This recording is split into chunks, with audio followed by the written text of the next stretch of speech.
What's up, friend? Welcome back to my channel. I am so excited about this week's video, as I say every single week, because I'm always excited, to be honest. This week's video is actually inspired by a comment that I got on my confidence video. If you haven't seen that yet, check it out. But it is from my girl Pallavi. She said, "How can you stay motivated for being worthy of love when you are surrounded by family members who project their insecurities onto you all the time? Although sometimes it's not about you, but they're talking negatively and low all the time with each other, and you hear that by default." Girl, that's a great question. And honestly, it deserves its own video. So today we are going to talk about how to deal with negative ass people in your life, how to keep it pushing, how to set boundaries, and basically just how to deal with the haters. Also, if you see me gesturing, I know I like to talk with my hands a lot. Yes, I am missing 3 press-ons at this point. They fell off. One of them fell into the cheese when I was making a quesadilla. One of them fell onto my bathroom floor when I was getting out of the shower. One of them just popped off while I was watching TV. I mean, come on, they're $10 off of Amazon. Bear with me here. I should probably take the rest off, but that's neither here nor there. Let's get into the video. As per usual, I will have everything time-stamped in the description. You can skip around, you can go back, whatever you want to do with your life, okay? Live it up. And if you would like more videos about the law of attraction, manifesting, self-development, self-awareness, that one's huge, make sure you are subscribed. I post videos every single weekend. Definitely comment down below, let me know your thoughts. And I think we got all the boring stuff out of the way. Let's just get into it. How do we deal with negative people in our lives? Honestly, I think the biggest thing that you need to do to deal with negative people who just don't understand you is to understand where the negativity is coming from. And I'm gonna spoil my own video and let you know that it's not about you. I would say 99.999% of the time, it ain't about you, okay? It's about them. Let's talk about projection, y'all. It's all about projection. Everything in life is a projection based on someone's own perception and experiences. How you see the world and how I see the world are 2 completely different ways, purely because of how we grew up, our personalities, what we've experienced. You know, everybody's different. Everybody sees the world in different ways. Everybody sees you in different ways. But when someone is projecting onto you specifically, I would venture to say a lot of the times this is based on fear or insecurity, or even anxiety or uncertainty about their own lives. Especially when it comes to family or people who have known you your whole life. They have their own sort of perspective on who you are as a person and what you're capable of, and it could be based on something you did when you were 6, okay? Like when you were 6 years old, you snuck out of the backyard and accidentally broke into a neighbor's garage. I don't know, that's not a true story. I just randomly thought of that. But maybe you did that, and now your family thinks she's reckless and can't be trusted, and now we gotta watch her so that she doesn't leave the yard again, which makes sense for when you're 6, but if that perception of you carries on into your adulthood, they still see you as this little kid who doesn't have her shit together. On the other side of things, people might see you as someone who is surpassing them, whether it's, you know, in personal development, whether it's in your career, how much money you're making, where you are in life, with your relationships, and that can be scary for them. But regardless of their feelings about you, it's not about anything that you're doing now or anything that you need to change. It's about their own projection. It's about their own perspective, and it has nothing to do with the reality of who you are. And I brought this book up before, I'm gonna bring it up again. It's called The 4 Agreements by Don Miguel Ruiz, and there is an entire section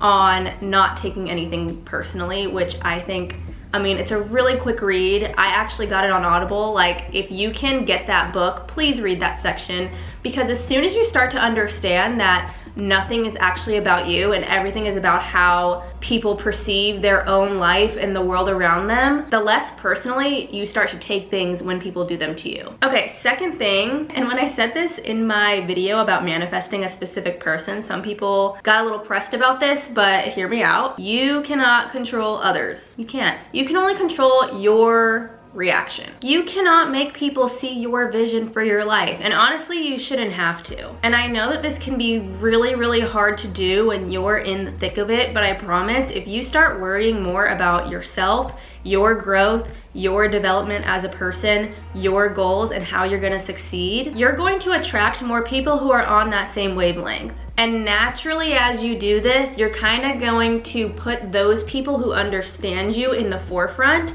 and the people who don't are kind of going to be doing their own thing that has nothing to do with your life or your choices. And I mean this literally and on a spiritual level. Literally, if you want to make pottery, go to a ceramics class, mingle with the people there. They share your artistic vision. They're creative. Obviously, they're interested in the same things as you.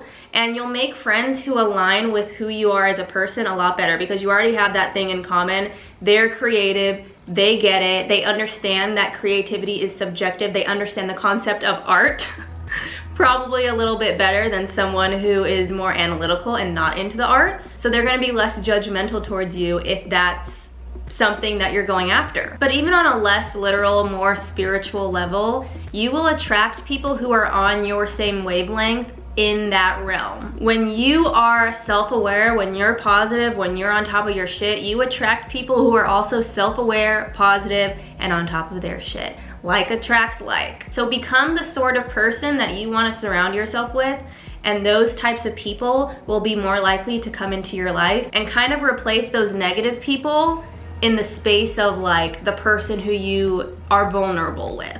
And along those sort of lines, we gotta talk about setting boundaries with these negative people, because I'm not gonna be the person who tells you, like, if someone's being negative, cut them out of your life.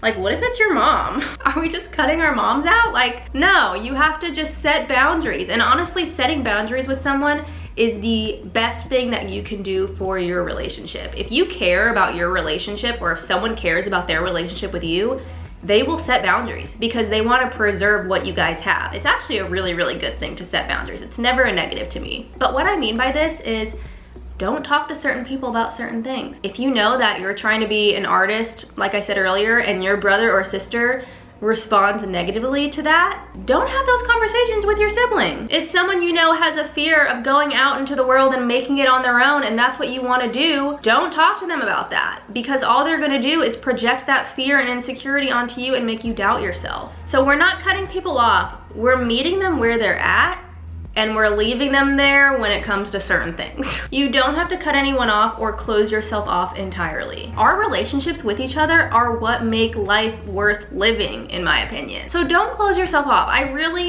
want to encourage you, even if someone close to you is being negative, like if you don't value that relationship and they have no redeeming qualities and you hate them, like, yeah, of course, go find better friends. But if it's someone who you're interested in keeping the relationship alive, like Pallavi, I'm assuming that you love your family and you want to keep them in your life and you want to maintain those relationships, but things are going to have to change if you want to be happy, if you want to pursue your dreams without people in your ear spewing negativity all the time, or like spewing negativity to each other and you having to be around to hear it. So this doesn't apply if like you have some bitch in your life who you want to cut off, okay? That's not who I'm talking about. I'm talking about relationships that you value. It's okay to have people in your life who see the world differently than you do. We all have our own fears. We all have insecurities. I have fears, I have insecurities. What matters is how we are aware of them and how we project them into our experience, right? Like, I have a lot of fears. Am I projecting them onto other people who I see conquering that fear that I have?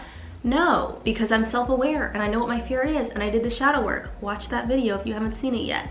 Anyways, that was a tangent, honestly. That was a really big tangent.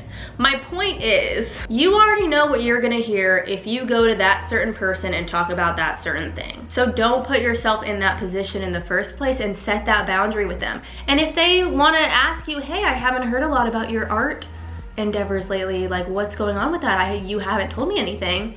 You can tell them like, hey, listen, you're not really into art.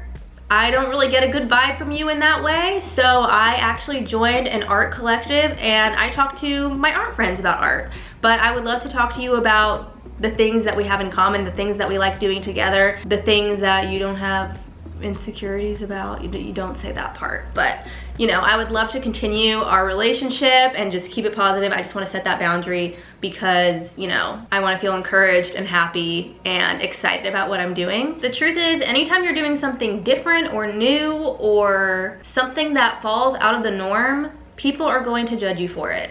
People are going to be negative about it because it's strange. Like, Most people have an insecurity about pursuing things that are weird or abnormal. Most people feel like they couldn't do it. Most people are too scared to show up as who they really want to be, and when they see you doing it, it hurts. It's inevitable. Anytime you're doing something cool, people are gonna hate on it. And because this is something that you're always gonna deal with, it's always gonna be coming from freaking somewhere. I wanna encourage you to look within yourself and change your perception of things and change what's in here, rather than trying to always change everyone around you. Because the truth is, number one, you can't change everybody. You can't make everybody see things the way that you do. And number two, as soon as you make this person see it, you got another person over here who doesn't see it. So it's just like a never-ending issue that you're never gonna be able to get past unless you change yourself. I'm gonna be honest, sometimes it doesn't get better. Sometimes you just have to get better. So I hope this helps. I hope that you go to whoever's being negative in your life, set some boundaries with them, find some people who align with you,